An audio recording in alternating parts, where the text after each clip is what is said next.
नमस्कार साथीहो, यो बेंगलोरमा चाहिँ नि त साथीहो यो कुलको दाम्चाको पनि सब्जी खान्छन्, मार्केटभरि टन्नै राख्छन् के बेच्नको लागि।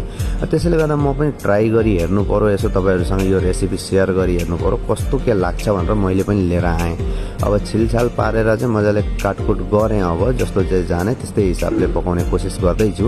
यसलाई चाहिँ मतलब विशेष गरी मजाले धोएर चाहिँ तातो पानीमा हल्दी हालेर अलिकति उमाल्नु पर्छ अरे। उमालेर अनि त्यसको बादमा मात्रै फ्राई लाउने भनेर सुनिरहेथे। त्यसैले गर्दा त्यही हिसाबले मैले पनि अब बसाइराखिरहेको छु। अब यसमा एक सिटी जति चाहिँ हान्नु पर्यो, किन भन्दा आफूलाई थाहा छैन, जस्तो जानेको त्यही हिसाबले पकाउनु पर्यो। अनि उमालेर चाहिँ यहाँ हल्दी निमक हालेर चाहिँ मैले राखेँ। अब त्यही गरी अब कराई चाहिँ बसाएर तपाईँको जिरा अलिकति यसमा हाल्छु, जिरा फुराएर अनि प्याज खोर्सानी हालेर चाहिँ अनि यसलाई ओइलिनु पर्यो। हेरौँ कस्तो के स्वाद बन्दछ। अब मैले पनि फर्स्ट टाइम ट्राई गरेको, तपाईहरुले ट्राई गर्नुभएको छ कि छैन कमेन्ट गरेर भन्नु होला। मेरो लागि चाहिँ यो फर्स्ट एक्सपिरियन्स हो। सबै जे हिसाबले सब्जी पकाइन्छ त्यही हिसाबले पकाएँ। अब टेस्ट चाहिँ कस्तो के बन्छ थाहा छैन।